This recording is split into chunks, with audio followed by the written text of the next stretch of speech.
Yeah. Well, my last counsel to people looking at it, like, so in a sense, kind of walking into a room and there's just a library full of books, and these names may seem a little strange. The words, like you mentioned, they may be a little hard. The paragraphs are long. Recently, I recommended a book to a man in our church, and he mentioned that he looked at a long page and it was one sentence. There was just a lot of semicolons, you know? Yeah. And so I said, yeah, I know.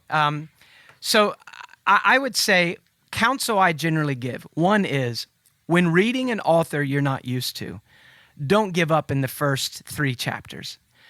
Usually, even though I've read a fair amount, when I read a new author, whether it's modern or old, simple or difficult, I usually am a bit frustrated with my new author until about chapter 3, because I just don't know how they talk.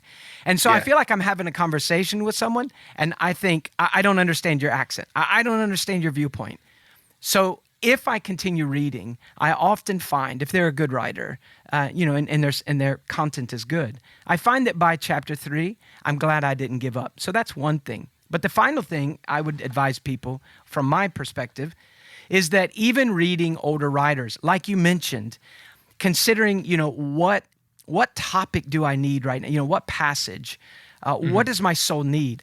The general counsel I would give people is that while there are many very important secondary issues, if I have limited time, I would guide a person to read in their limited time those books which give them the clearest pictures of the love and loveliness of our God.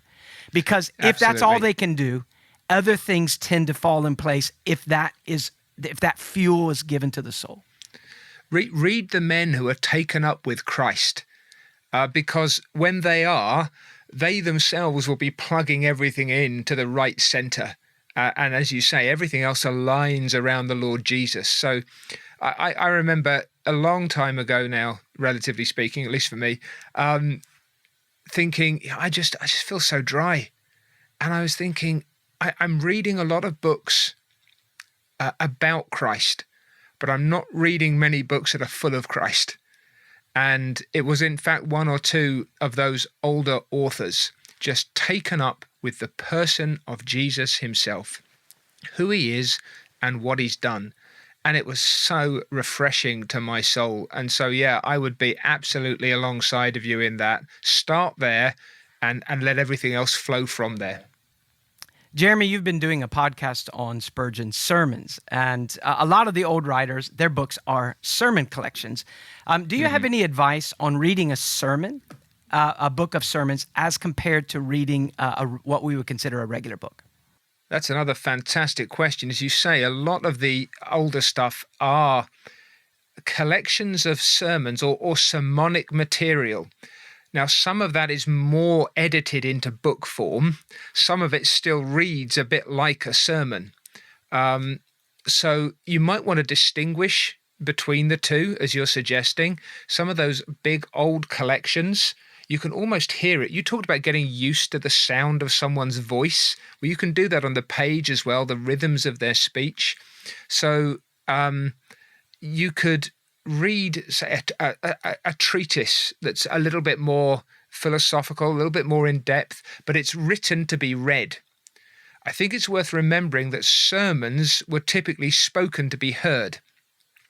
One of the things that may be helpful, and this could be true of almost any of the older stuff, read it out loud. Read a sermon out loud and try and get a sense of a man of God in the presence of God, speaking God's truth to your soul. And remember, not to try and be too highfalutin about it, but there's a difference between oral and scribal, the spoken and the written word. Now, people often say something like, Lloyd Jones, oh man, he just spoke and it came out like writing. No, he didn't. He spoke speaking, and then it was edited or written down, and it became the same with Spurgeon. Spurgeon's first task on a Monday morning typically was to edit the transcript of the previous week's sermon. So these men understood the difference between what they spoke and what people would read. But I still think there's something of that what an older mentor of mine, lovely man, used to call the orality. Remember the orality of this material. It sounds well read. So bear in mind that there are some things where you're going to be really tracing out hard connections, following streams of logic quite a long way. Think of someone like John Owen in some of his more technical work, and you're saying, okay, Owen may be the first person in the world to use the phrase 53rdly or something like that, and you've got to try and keep track of that. That's a different exercise to reading something that's more immediately sermonic, where it's typically simpler, clearer, more straightforward. You mentioned John Flavel earlier. Flavel's got a couple of treatises in his collected works that are really quite long, quite detailed. They're full of rich application, but you've really got to concentrate. But he's also got these wonderful series of sermons on the fountain of life, which is on the person of Christ, the method of grace, how God deals with us, and they're broken up. They're much more accessible. So sometimes that really sermonic material has a freshness, a vividness, an accessibility that can bring it very close to home, because you get the sense of the preacher almost looking you in the eyeball and saying, no, I'm talking to you.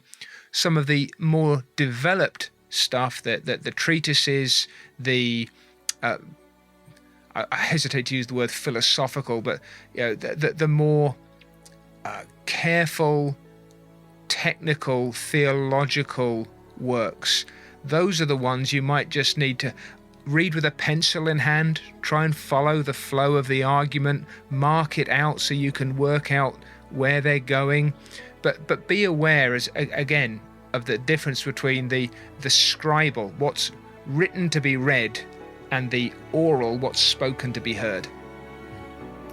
Thank you. That really is helpful.